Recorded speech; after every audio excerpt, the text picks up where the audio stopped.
ஆனா வளர்ச்சி தப்பு இல்லை. எனக்கு பேசியே பழக்கப்பட்டவங்கள, அதனால வளர்ந்துட்டோம். அந்த ஆனந்தத்திலே வளர்ந்துட்டோம். தமிழே உயிரே வணக்கம், தாய்ப்பிள்ளை உறவம்மா உனக்கும் எனக்கும். பிறந்து சிறந்த மொழிகளிலே சிறந்தே பிறந்ததாம் என் தாய்மொழி வணங்கி, நான் இறந்து பிறந்தாலும் தமிழச்சியாகவே என் தாய்மண்ணில் பிறக்க வேண்டும் என்று என் தாய்மண் வணங்குகிறோம். நல்ல ஒரு பெண்கள் நிறைய பேர் இருக்கீங்க, அதனால எங்களுக்கு ரொம்ப சந்தோஷமா இருக்கு. பெண்கள் நல்லா கை தட்டினா முடி நல்லா வளருமா? நல்லா கை தட்டுமா? ஒண்ணு தெரிஞ்சுக்கிறேன். சொல்லுங்க. இந்திய அலுவலர்கள் சங்கம் நம்முடைய சென்னை இந்த மண்டலத்துல ஒண்ணு தெரிஞ்சு யார் அதிகமா இருக்காங்கன்னு பாருங்க. மேடையிலேயே ஆண்கள் சிறுபான்மை தான், பெண்கள் தான் பெரும்பான்மை. கைதட்டல் கொடுங்க. அவர் பெண்ணுக்கு பெருமை சேர்க்கிற இடமா இது. ஆமா நடுவர்களே, நாங்க இங்க 3 பெண்கள் இருக்கோம். ஆனா நீங்க எங்களை மேடையில வச்சுக்கிட்டே உங்க மனைவியை குறை சொல்றீங்க பாத்தீங்களா? பெண்களை குறை சொல்றீங்க பாருங்க. அதுதான் எங்களால மேடையில வச்சுட்டு உங்களை தாமா குறை சொல்லக்கூடாது. ஆனா அப்பா பேச்சாளரை உயரமாக்குவாங்க, இங்க மைக்கையே உயரமாக்கணும். நான் கொஞ்சம் உயரமான பேச்சாளர் நடுவர்களே. எல்லாரும் நல்லா சிரிக்கிறாங்க, அதுவே எனக்கு ரொம்ப சந்தோஷம். சொல்லுங்க சார். வீட்டுக்கு என்ன விட உயரம் கம்மியா இருப்பாரு. தாலி எல்லாம் எப்படி எட்டி கட்டினாரா இல்ல கம்பியில கட்டி அப்படி தூக்கி போட்டாரா? நான் ரொம்ப மரியாதை தெரிந்த பிள்ளை, அதனால நான் உட்காந்து தாலி வாங்கிட்டேன். வேற என்ன பண்ண முடியும்? நம்ம சூழ்நிலையை பொறுத்து நம்ம மாறிக்கணுமா இல்லையா? அதான் பெண்களுடைய புத்திசாலித்தனம். இங்க எல்லாரும் நல்லா சிரிக்கிறீங்க. ஏன்னா நீங்க சொன்ன மாதிரி சிரிச்சாதான் அது முகம், சிரிக்கலன்னா அது முகர கட்டை. அதனால நல்ல நிகழ்ச்சிகள்லாம் வந்தா நல்லா சிரிங்க. சிரிக்காதவங்க பக்கத்துல உட்காராதீங்க. நான் ஏதாவது ஜோக்கு சொல்லி நீங்க சிரிச்சிட்டீங்கன்னு வச்சுக்கோங்களேன், இப்ப அது என்ன சொல்லிச்சு நீ சிரிச்ச அப்படின்னு. செந்தமிழ்ல செப்புனா இப்பதான் சென்னை தமிழ்ல அப்புறம் அது என்ன சொல்லிச்சுன்னு. ஆனா சென்னை தமிழ் ஒரு ரகமான சென்னையிலேயே இருக்கிறவங்க, அதனால சென்னை தமிழ் வட்டார வழக்குன்னு ஒண்ணு இருக்கு. நான் இல்லைன்னு நான் சொல்லல. எங்க கோயம்புத்தூர் பக்கம் வாங்கம்மா, ஏனு வாங் போம். போன 2 வாரத்துக்கு முன்னாடிமா 2 பேர் மிலிட்டரிக்கு போனவன் திரும்பி 2 நாள்ல வந்துட்டானே. ஏப்பா மிலிட்டரிக்கு போன 2 அங்கெல்லாம் மரியாதையே இல்லைங்க. நான் மிலிட்டரியில என்னடா அட்டென்ஷன்ங்கிறாங்க, ஸ்டாண்டர்ட் டீஸ்ங்கிறாங்க, ஷூட்டுங்கிறாங்க, எபோ வேற போல சொல்லணும். நம்ம ஊர் கோயம்புத்தூர்னா மரியாதை அட்டென்ஷனுங்கோ, ஸ்டாண்டர்ட் டீஸ்ங்கோ, எபோட்ங்கோ, சுடுங்கோங்கோங்கோ சொல்லணும். இவன் என்னைக்கு சொல்லி அவன் என்னைக்கு சுட்டு யோசிச்சு பாரு. ஆனா உண்மையிலுமா உங்க ஊர் சென்னை நான் தப்பு சொல்ல மாட்டேன். ஏன்னா இது தலைநகரம் அல்ல, தமிழர்களை தலை தூக்கிய நகரம் தான் சென்னை. நான் இல்ல நான் மறுக்கிறேன். தமிழ்ல உண்மையிலுமே வள்ளுவரே எனக்கு தெரிஞ்சு இங்க பிறந்திருந்தா வள்ளுவர் கொஞ்சம் மாத்தி. நீங்க எப்ப நான் சொன்னேன்ல, யாகாவார் ஆயினும் என் நண்பன் சென்னையில எங்க தேனாம்பேட்டையில தான் தமிழாசிரியர். இந்த குரலை எப்பரா நடத்துவேன்னு என்கிட்ட கேட்டான். நான் சொன்னேன், யாகாவார் ஆயினும் யாராக இருந்தாலும் காத்துக்கொள்ள வேண்டியவற்றுள் ஒன்றாக நாவினை காத்துக் கொள்ளுங்கள். காவாக்கால் இல்லாமல் போனால் சொற்குற்றம் ஏற்பட்டு வாழ்நாள் முழுவதும் துன்பப்படுவீர்கள். இப்படி நடத்தினன்னு வையன், எதை கொண்டு அடிப்பான்னே தெரியாது. நீ எப்படா நடத்துவேன்னு சொன்னா பாருமா சென்னை தமிழ்ல, யாகாவார் ஆயினும் யாராங்காட்டியும்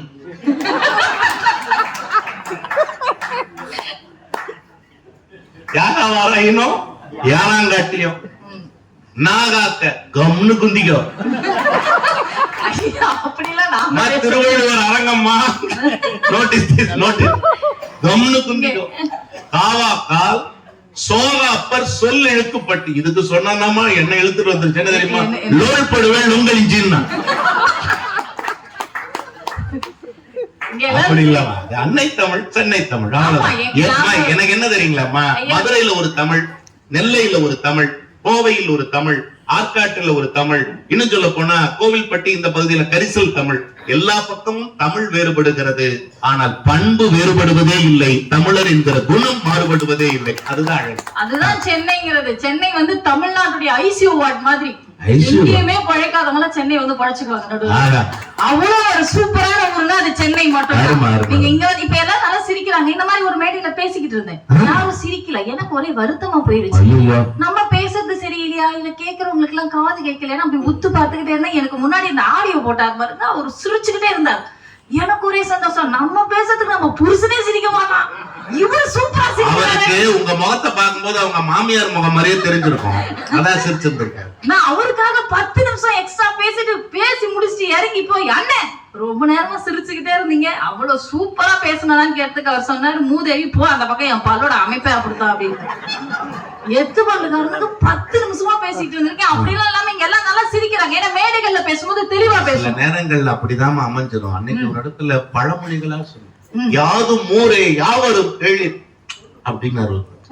ஏ அப்பா என்ன சுவாரஸ்யம், தீரும் நன்றும் பிறர் தருவார அப்படின்னாரு. மனிதனாக பிறந்தவன் எப்படி வாழ வேண்டும் தெரியுமா அப்படின்னாரு. உண்மையிலுமே 30 நிமிஷம் பேசி எனக்கு போத்தின சால்வை எடுத்து அந்த மனுஷனுக்கு பொத்தி, ரசிகன்னா நீதாயா ரசிக, உன்ன மாதிரி ரசிக வெறியனை நான் பார்த்ததே இல்லைங்கிற அந்த சொன்னாரு. எனக்கு தலை அப்பப்ப அப்படி வெட்டின நான் உன் வெட்ட போய் நான் ரசிகன் இல்ல. மேடைகள்ல சில நேரம் அப்படி ஏமாந்துரும். ஒரு மேடையில ரொம்ப எமோஷனல் ஆயிட்ட நடுவர்களே, எமோஷனல் ஆகி இந்த மேடையில பேசும்போது என் உயிர் போட்டோம் அப்படின்னு நான் கீழ இருந்து ஒரு அம்மா எந்திரிச்சு சொல்லிச்சு, இவ பேசி எத்தனை உயிர் பாச்சா, நம்ம பேசி உயிர் இல்லாம போல அப்படிலாம் பேச மாட்டேன். ஏன்னா மேடைகள்ல பேசுறவங்களுக்கு ரொம்ப கவனிப்பாங்க. இப்ப அக்கா பேசினாங்க, அண்ணன் பேசினாங்க, எல்லாரையும் பயங்கரமா குடிச்சாங்க. உங்க அக்காவா இவங்க ஒரு நிமிஷம் அவரு லலாலாக்கா லலாலாக்கான்னு சொல்லிட்டு போயிருக்காரு. ஒருத்தர் மேடையில பயங்கரமா பேசிட்டு இருக்காரு, தாயை காப்போம், தாய் தான் சிறந்த தெய்வம், தாயை விட ஒரு சிறந்த கோவில் இல்ல, அப்படி பயங்கரமா தாயை பத்தி பேசிட்டு இருந்திருக்காரு. அங்க ஓரமா 2 அம்மா பிச்சை எடுத்துட்டு இருந்திருக்கு. அதுல ஒரு அம்மா சொல்லியிருக்கு, இந்த மாதிரி ஒரு பிள்ளை என் வயித்துல வந்து பிறக்காம போயிருச்சு. பக்கத்துல இருந்த அம்மா சொல்லியிருக்கு, வாய முறை அவன் ஞாபகம். அந்த மாதிரி அறிவுரை தான் சிறந்தது. நான் தனியா நான் பேசிட்டு போயிருக்காரு. அறிவுரை சொல்ற முகரக்கட்டைய பாருங்க, கார போண்டாவுக்கு கை கால் முளைச்ச மாதிரி நீங்க சொல்லி, கார போண்டாவுக்கு கை கால் முளைச்ச மாதிரி எங்களுக்கு எல்லாம் அறிவு இல்ல வருது. இவங்க சொல்லி, இப்ப நாம சொல்லி நாட்டுல எவ்வளவு கொள்ளையெல்லாம் நடக்கு, திருட்டலாம். நம்ம சொல்லி 3 மணி நேரம் படத்தை பார்த்து ஒரு பாட்டை கேட்டு இவங்க திருந்திடுவாங்க. என்னங்க, ஒரு படத்தை பார்க்க போனோமா நல்லா சந்தோஷமா இருந்துட்டு வாங்க. இவங்களுக்கு எல்லாம் லவ் பண்ண தெரியாதுன்னு நினைக்கிறேன் ஒருவர்களே, எனக்கு தெரிஞ்சு. இவர் வந்து கண்டு மயங்கவில்லை, அவ முகத்தை கண்டா பிடிக்கவில்லைன்னு ஒரு பாட்டை பாடுற. நீங்க அந்த படத்தை நல்லா பாத்துருந்தீங்கன்னா தெரிஞ்சிருக்கும். வாழ்க்கையில இத மாதிரி ஒருத்தர் லவ்வே பண்ணிருக்க முடியாத ஒரு அழகா பாட்டு பாடியிருப்பாரு. நான் பாடுறேன் உங்களுக்கு, நான் சொல்லி தரேன் எப்படின்னு சொல்லி. நீங்க நான் சொல்றத திருப்பி சொல்லணும். ஓகே, நான் சொல்றத நான் பாடுறத அழகா நீங்க திருப்பி பாடணும். பூவை எடுத்து ஒரு மாலை தொடுத்து வச்சு நீ சின்ன ராசா, பூவை எடுத்து ஒரு மாலை தொடுத்து வச்சு நீ என் சின்ன ராசா,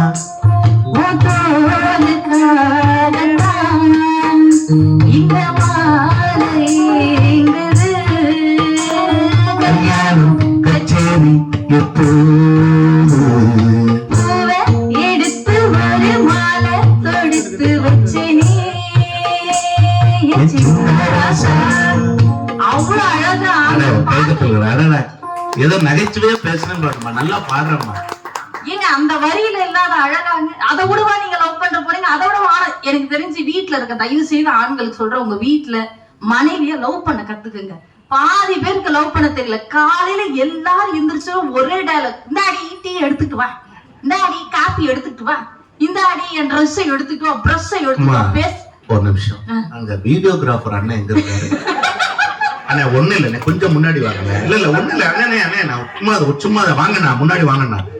ஆமா, இப்ப நீங்க ஒண்ணு இல்லைங்க, இப்ப ஒரு இடம் மட்டும் ஜூம் பண்ணுங்க, இந்த அம்மாவோட வாயை மட்டும் ஜூம் பண்ணுங்க. நீங்க வேற ஒண்ணும் இல்ல, ஜூம் பண்ணால கொடுத்தமா. இப்ப அத சொல்லுமா, இருமா ஒரு நிமிஷம் அண்ணா இருக்குண்ணே. நீங்க பாருங்க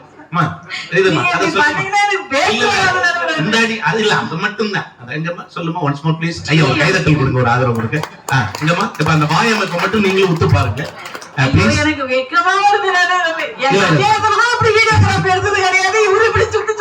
இல்ல அது இயல்பாவே சொல்லலாம் மேம், அப்படியேமா வலிச்சு நிஜமாவே காலையில அந்த வார்த்தை வருது. அதான் எல்லாரும் எந்திரிச்சோன்னா ஒரே டீ எடுத்துட்டு வா. அப்படி வரலையே, எல்லாரும் ஒரே மாதிரி டயலாக். என்னைக்காவது பெண்கள் நாங்கெல்லாம் டென்ஷனா இந்த காஃபி அப்படின்னு கொடுத்துருக்கோமா? மேட மாதிரி சொல்லிட்டேமா, அப்புறம் என்னம்மா ஒரு பேச்சுக்கு சொல்றேன். என்னைக்காவது உங்க மனைவி சமைச்சு கொடுத்து, ஆனா ஒண்ணு, அந்த பெரியவங்க குடும்பத்தோட மனைவி எல்லாம் அழைச்சிட்டு வந்திருக்காங்க.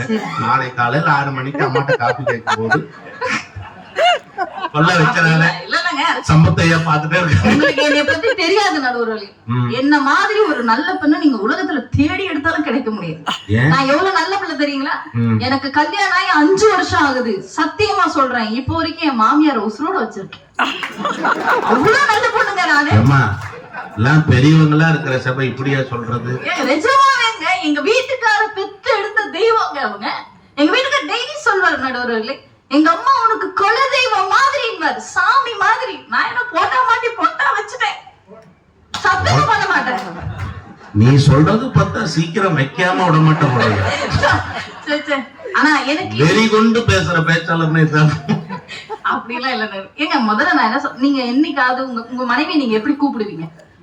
அவன் அம்மா போமான்னு கூப்பிடுவேன். உங்க மனைவி உங்களை எப்படி கூப்பிடுவாங்க? அவன் பல விதமா கூப்பிடுவாங்க, அதை சொல்ல முடியாது. நான் மரியாதையா கூப்பிடுவேன், அவ்வளவுதான். நீங்க வந்து நான் அண்ணனும் குறை சொல்றாரு, நீங்க தக்காளி சாதம் குழஞ்சிட்டு போது தயிர் சாதம் செஞ்சுக்கலாம்ல. நீங்க குறை சொல்லாதீங்க. ஏங்க நான் எல்லாருமே பெண்களை வந்து ஒரே மாதிரி குறைதான். எங்க வீட்டுல ஆனந்தம் எப்படிங்க வரும்? எல்லாருக்கும் கஷ்டம் இருக்குதாங்க. வாழ்க்கைனாலே பிரச்சனை தான். வாழ்க்கையில பிரச்சனை இல்லைன்னா கடவுளுக்கு அர்ச்சனையே கிடையாது. இதுதான் வாழ்க்கையோட யதார்த்தம். நீங்க எல்லாரும் இப்ப பிரச்சனை, இப்ப இங்க இருக்கிறவங்களுக்கு பிரச்சனை இல்லைன்னு நினைக்கிறீங்களா? இப்ப இங்க பெண்கள் இத்தனை பேர் இருக்கீங்க, பெண்கள் கிட்ட கேக்குற எத்தனை பேர் நீங்க வச்சிருக்க செல்போன்ல சத்தியமா என் புருஷனோட போட்டோவை தான் நான் வால் பேப்பர்ல வச்சிருக்கேன்றவங்க கை தூக்குங்க பாப்போம். அந்த அக்கா அவரை வீட்டுல வச்சிருந்ததே பெரிய விஷயம். வால் பேப்பர்ல போடி அதை பக்கம். ஏங்க அவங்க வயிற்றுச்சல் அவங்களுக்கு எல்லாருக்கும் கஷ்டம் இருக்கும். ஆனா அதை தாண்டி வாழ்க்கையை எவ்வளவு சந்தோஷமா வச்சிருக்கா பாட்டை கேளுங்கன்னு நாங்க சொல்றோம். உங்க பாட்டு நல்லா இல்லைன்னு நாங்க சொல்லல, எங்க பாட்டு நல்லா இருக்கும்னு நாங்க சொல்ல வந்திருக்கோம். உங்க பாட்டு மோசமா சொல்லலையா மேடம்? இவங்க பாட்டு நல்லா இருக்கு. ஏங்க ஏன்னா நீங்க குறை சொல்லிட்டே தாங்க இருக்கீங்க. வீட்டுல இல்லாத பிரச்சனையா எல்லாம். இப்ப எனக்கு நான் கல்யாணத்துக்கு முன்னாடி எப்படி இருந்தேன் உங்களுக்கு தெரியும். ஒல்லியா இருப்பேன் சார். இந்த மைக்க வர ரொம்ப ஒல்லியா இருப்பேன். அவ்வளவு ஒல்லியா இருந்தேன். கல்யாணத்துக்கு அப்புறம் கொஞ்சம் குண்டாயிட்டேன் சார். அதுக்கு போய் எங்க வீட்டுக்காரர் சொல்லிட்டு என்ன பண்ணி மாதிரி பெருத்துட்டேன்னாரு சார். இங்க இப்படி இல்லாம சொல்லுவாங்க. ஒரு பிள்ளை எப்படி அங்க சொல்றது? குண்டாயிட்டா ஒரு தப்பா? குண்டானா குண்டா இருக்குன்றது, ஒல்லியானா ஒல்லியா இருக்கிறங்கிறது, கருப்பா இருந்தா கருவாச்சி, வெள்ளையா இருந்தா வெள்ளையா இருக்கிற வெள்ளச்சிங்கிறது, கொஞ்சம் தெத்து பல்லா இருந்தா தேங்காய் திருவி எத்து பள்ளிங்க. என்னைக்குமே கருப்பு சிவப்பு அந்த வண்ணத்தில் இல்லை வாழ்க்கை, மனித எண்ணத்தான் வாழ்க்கை.